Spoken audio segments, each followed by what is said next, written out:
Welcome to the GotStocks Podcast, powered by IBN. This original audio production delivers market and sector insights, as well as exclusive interviews with innovative executives shaping the future in fast-moving industries, and may feature a client partner of IBN or one of the 60-plus investor-focused brands within IBN's dynamic brand portfolio. As a multifaceted financial news and publishing company, IBN leverages its extensive distribution network, utilizing multiple proprietary corporate communication tools to introduce both public and private companies to a vast and diverse audience of investors, consumers, influencers, journalists, and other targeted segments of the public. IBN may have received compensation to produce this audio content. Please be sure to read IBN's entire disclaimers for full disclosures. Now sit back, relax, and enjoy the next revelatory episode of IBN's GotStocks Podcast. Hi and welcome. I'm Carmel Fisher, and with me today we'll be interviewing President and CEO of SenesTech. Excited to have you, Mr. Joel Fruendt. Welcome. Thank you. I'm glad to be here. As a start, just give us an overview of SenesTech, where you're listed, what the ticker is, and of course, what has inspired the mission, just for all of our viewers out there. Sure, absolutely. So we're a biotech and life sciences company. We're traded on the NASDAQ, ticker symbol SNES.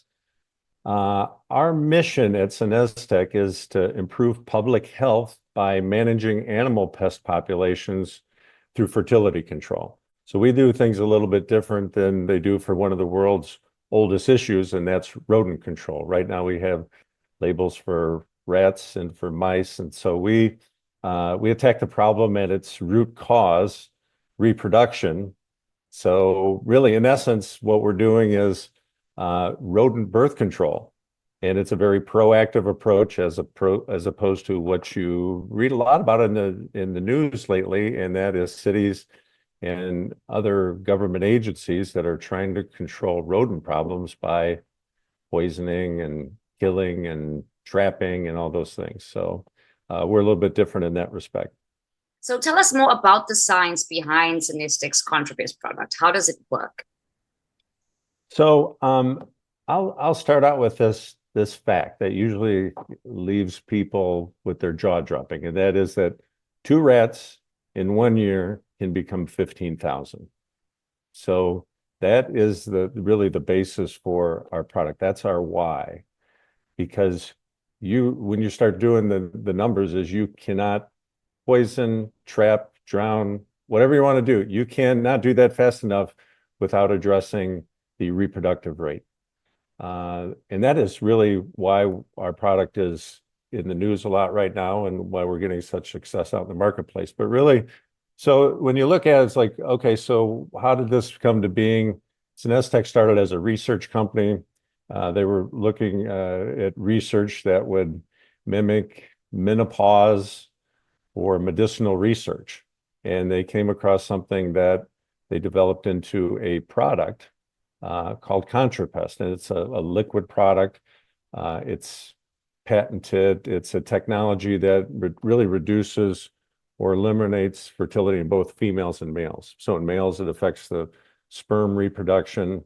And in females, it does pretty much the same, only it attacks the follicles. So when this product is being used out in the marketplace, it's like it impacts both male and females and limits the reproductive rates for both. So the ContraPest product, it works. It's proven itself out in the field, and we introduced some different delivery systems in order to be more focused on how rats are in the marketplace, whether they're in their burrows or their roof rats.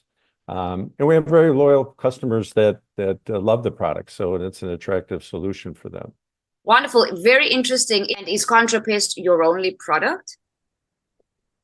No, in fact, we're really excited about our new product, Evolve. And I'll actually tell you how it evolved. ContraPest liquid product, very good product. But when we started doing our analysis of the marketplace and what's used and what's not, asking 95% of all the products that are used out in the pest control industry are some type of solid product. So easy to use. Price-wise, it's very, very economical products. So asking our customers to switch over to a liquid had a lot of things that were complicated. And so when we came up with Evolve, we came out with it. It's what's called a soft bait product. So it's almost like cookie dough that the rats and mice really love. It has similar efficacy, meaning it works really well out in the field to ContraPest. But it had really three things that ContraPest didn't have. The first one, it had a shelf life of 1 year. So this is a great distribution product, even a retail product, because you can put it out on the shelves of distribution and it can be sold to the end users, homeowners. The other thing is that a solid formulation, as everybody was familiar with. So we're not asking them to do something different out in the field. And then the third thing was we were now able to offer it at a very competitive price to other rodenticides that are used out there. ContraPest is a little bit higher price product, and we were facing some feedback there. But the one thing that I also need to mention about Evolve, it's been designated by the EPA as a minimum risk product. It's all food additive ingredients. So when used according to the label directions, you can use this with no harm that can be done to humans, animals, or the environment. So we're really excited about that. And it works in the same way that ContraPest does. It has active ingredient, which is actually cottonseed oil. And in males, it reduces the sperm count and motility. And in females, it affects the follicles and disrupts the estrous cycle. So both of those things show that it really reduces the amount of newborns that the rodents can have. Wonderful. So, given that there's no poisons, that's obviously one way that you would address environmental impact of your products. Are there any other actions or ways that you address concerns around environmental impact of your products? Yeah, so I think that, as I mentioned, that the reproductive rate is so high. So how are you going to be able to do this? Infestations that are out there, they can occur quickly. And everything else is addressing the death rate. So we're addressing the birth rate, and how do we do that? When you're designated as a minimum risk product by the EPA, you're using materials that they have deemed acceptable that pose little to no risk out there. So when you add all those things together, and then you start looking at the fact that, okay, the product has no poison, it's not harmful to non-target animals and humans, which we've heard numerous stories lately about whether it's eagles or owls that feed on rats, and the rats have ingested rodenticide and the eagle or owl dies. Not a good situation for anyone. So you really can't have that with our product. And when you start looking at the formulation, it is specifically designed for the body mass of rats or mice in case of our mouse product. And so larger mammals would need to ingest a substantial amount over several weeks to see any effects. And then those effects would be concerned about reproduction and not death. So, and birds, there's a lot to be said for that. And birds are more tolerant than any of the other mammals, as they have different intestinal tracts and modes.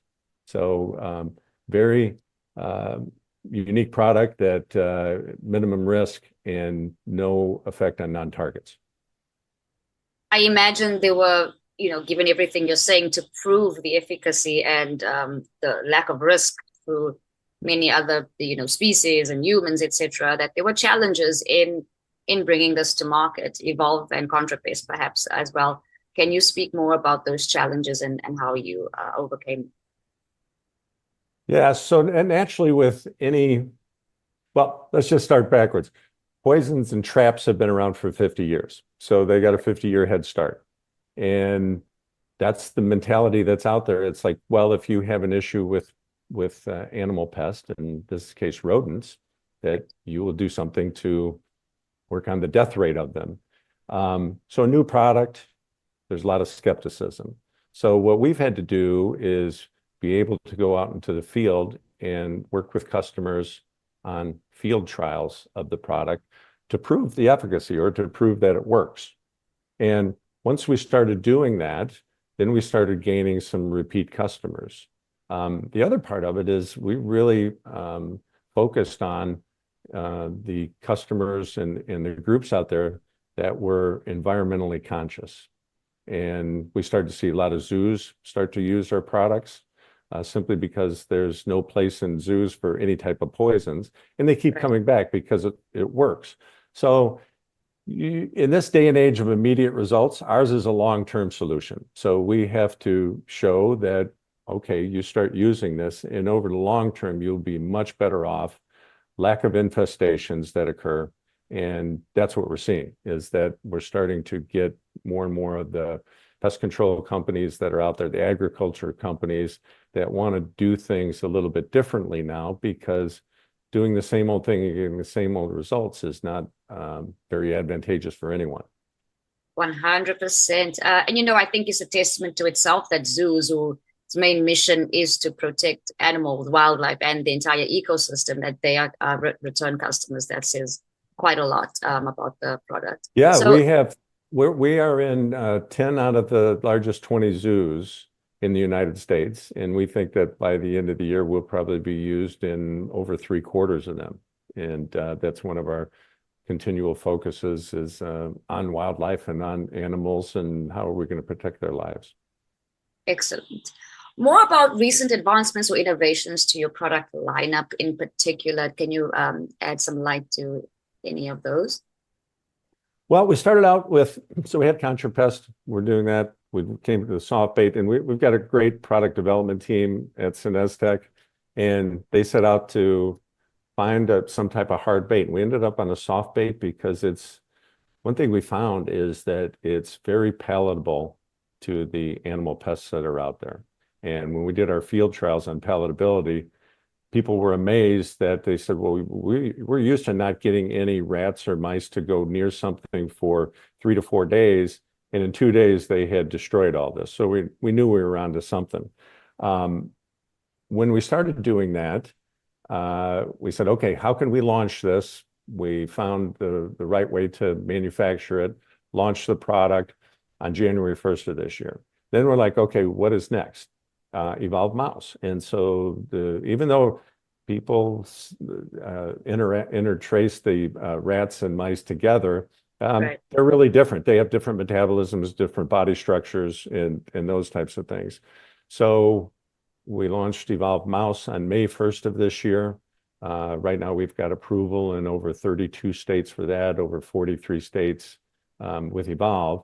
And so that's on a fast track forward. And then we started looking at, well, how do we package the product, right?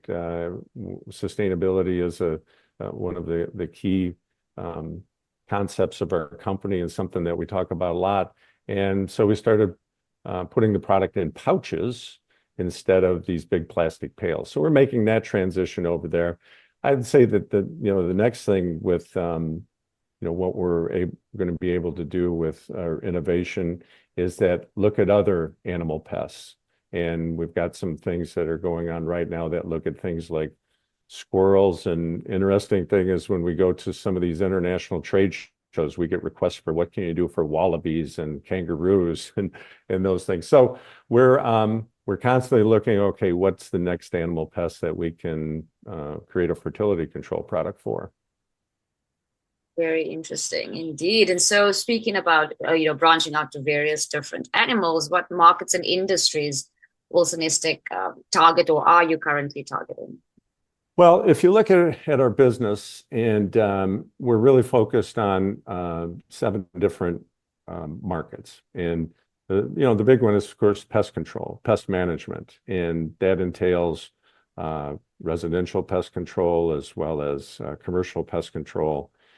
So we're really focused on that market. Agriculture is a great big market for us, simply because agriculture, you can really see the economics of having damage that's done by rats and mice, whether it's contamination or consumption or lower outputs like in egg and poultry production because of rats in there eating eggs. we're really focused on that. And that's been one of the key markets for us in launching Evolve. And then we're on the municipal side in cities and governments. We're really focused on that. That's probably where you hear the most about rat problems. New York, Chicago, Los Angeles, they're all involved in that. And then we're really excited about a couple of things that have happened, a couple of markets. So with Evolve, and I mentioned the shelf life that it has and the success rate it has on the efficacy of the product, is moving into the retail. And so right now we're on Amazon.com. We're talking to a lot of other big retailers. We're going to be at the Ace Hardware show in August, their marketplace where they have all of their stores come in and purchase. So we're excited about that. The other one I'm really excited about is international. This has opened up the world to us. And we've got product that's in Hong Kong, in Singapore, in the Maldives, and a bunch of other places. So we know that that's going to be a big marketplace going forward. And we're in the process of getting registered in all those countries. So you may have touched on one or two elements of this next question, but, is there a complex landscape of pest control regulations out there? How does SenesTech stay on top of that, stay ahead of it, and navigate it just to obviously get ahead in what your mission is? Yeah, it's certainly a lot more complicated than just making a product and going out and selling it. Right. Our regulating body is the EPA. And so, we're in contact with the EPA on registering products like ContraPest, or to take advantage of the 25B exemption from the registration process by using those active ingredients and inert ingredients that have already been approved by the EPA back in 1996. So we were able to launch this under the 25B exemption simply because we complied with all of those. And being a minimum risk product has a lot of great attributes to it. And we were able to do this in a shorter amount of time simply because of complying with all those. Some of the other things that we do is, we're actively involved in trade associations in the pesticide category, because there's certainly a lot of conflicts that arise with pesticides, from public perception right to the regulatory environment that we have out there. And so we are constantly working with our group of regulatory consultants that we have. And we also have some really good in-house expertise that guide us along, that I call it the minefield, because it changes at times and we got to be able to adjust accordingly. So on one hand, it's fantastic that there is regulations out there that watch us, and then certainly we have to navigate those. 100%. And you touched on educating communities, because people have these preconceived ideas about pest controls, and part of that is obviously going to help you to infiltrate the market. So how do you go about engaging communities about the benefits of your products? Well, so we have a lot of good things that we're doing. Is so our marketing group and public relations is we're really focused on being good corporate citizens, right? And so we want everybody to know that, okay, this is different than what you see in pest control. This is not poisons that we're using. And then we like to engage a lot of civic groups. And I'll give you an example of one of them. Is we had a Girl Scout group in New York City. And of course, New York City with their rat problem, they were really concerned because they were saying, is that what are those black boxes you see on the streets? Right. And then why do they put poison in them? And so they designed an underground bait station that uses our product. And they like it because it's not a poison, and it's a natural and food additive product. Yeah. And they designed this bait station underground that uses our product. So that was just, an example of reaching out to some of those groups. And of course, there's a lot on social media these days, and we're really starting to get more and more engaged with the activists that are on social media and trying to do better for the environment and for people in the pest control space. Wonderful. So let's look at some partnerships or collaborations that you're currently involved with, and shed some light on those for us, please. Yeah, so I mentioned our international, which has been one big thing. We have a number of distributors that are out there that cover countries for us. We have it in Hong Kong and Singapore and South Africa and New Zealand and Australia and the Netherlands. We're really working with them to take Evolve down the same path in their countries to get the approvals and the regulatory concerns alleviated that may be there. So that's one good thing. The retail space has been big for us with Ace Hardware. We'll be on Walmart.com soon because we've had a number of them that reach out to us and say, this is unique pest control. And one of the things that you see from the retail space is when they say, well, you're not going to replace anything on here because being the same product, you're going to give us an additional product that can be used that's more environmentally friendly. And they really like that. So our e-commerce expansion has been going well. I mentioned we were on Amazon.com. And so just getting into those gives us a whole new group of people and companies and other groups that we can interact with. And we're really excited about that. Wonderful. Well, let's touch a little bit more on you, CEO and President, Mr. Fruendt. What's your background? Just touch ever so slightly on that for those who don't know you. And what led you to join this company, and why do you support the mission so strongly?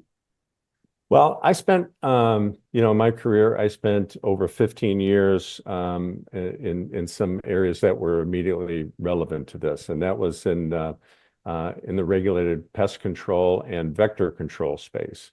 So I know that the challenges of that controlling pests to protect public health and maintain a higher standard of living, I really know what those challenges are. And that really came to be something that when the opportunity at SenesTech came about, that really kind of led me to that opportunity and made me really interested in it. I know and understand the players within the pest control industry and the vector control industry, and really the vital role that they play in protecting and preventing against disease outbreaks.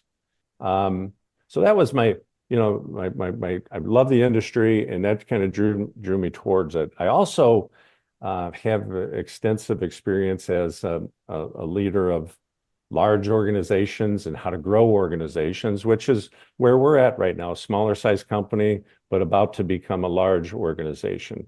And I will do the same thing at SenesTech, is grow the business, do it in a way that we interact with our customers on a daily basis in a positive way.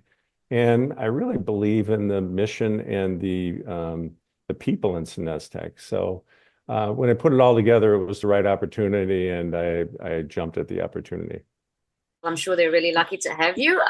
Touching on the most recent news update yesterday, there's a reverse stock split for SenesTech. Do you want to touch on that and how you see that benefiting your existing shareholders? Yeah, so we did a reverse stock split.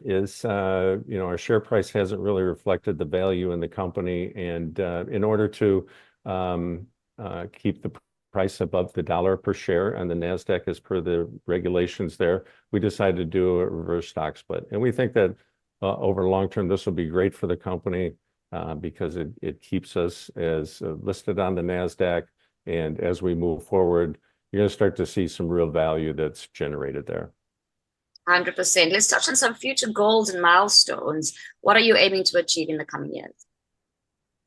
Well, I think that when we look at, Evolve being such a key driver here. So really when you look at it, it's like we're only 7 months into the launch, and we've done a lot, and we've identified these key channels for us. As we move forward and with our exclusive distribution agreements and the channels that we've identified and the stocking orders that we've had already in not only the United States, but around the world, we expect to have many more of those approvals come along. So we're going to be growing the markets that we serve in North America, but we're also going to be growing those markets globally. And we're skilled at, okay, how do we get the products approved for use? And we're in the process of doing that. And when you look at it, it's like adding those to our lineup, those distribution channels to our lineup, and focusing and having strategies for each.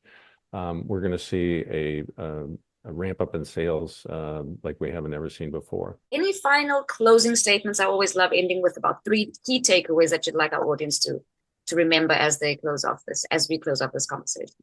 Yeah, I think the key takeaways are there are alternatives out there in the pest control industry that don't deal with death. They will deal with how do you stop the reproductive rate, environmentally friendly. And I think the most important thing is that you don't have to have poisons in order to control your pests. And we can do this in a way that is good for everyone out there. Excellent. That's SenesTech CEO and President, Mr. Joel Fruendt. He's here helping SenesTech to improve the health of our world by humanely managing animal pest populations through fertility control on the NASDAQ as SNES. This is Carmel Fisher. Stay tuned for more. The GotStocks Podcast is an original content production powered by IBN, a multifaceted financial news and publishing company that delivers next-generation corporate communication solutions.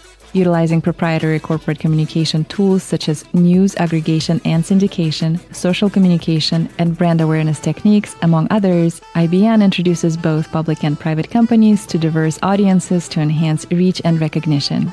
IBN may receive compensation for services and solutions provided to its client partners. You should assume that the owners, officers, and directors of IBN or financial analysts mentioned in this production may hold a position in and may intend to trade the securities in their own accounts. This production is not an offer or recommendation to buy or sell any securities that may be mentioned in this production. The information in this broadcast is presented solely for informative purposes and is not intended to be or should it be construed as investment advice. As in all investments, investment in the featured companies carries inherent investment risk. Listeners should review the companies thoroughly with a registered investment advisor or registered stockbroker. This production by IBN is not purported to be a complete study of the featured company or other companies mentioned. Information used in statements of fact have been obtained from featured companies and other sources but not verified nor guaranteed by IBN as to completeness and accuracy. Such information is subject to change without notice. Please see IBN's full disclaimers and disclosures at www.ibn.fm/disclaimer. Music in this episode is by Infraction. For more, visit inaudio.org.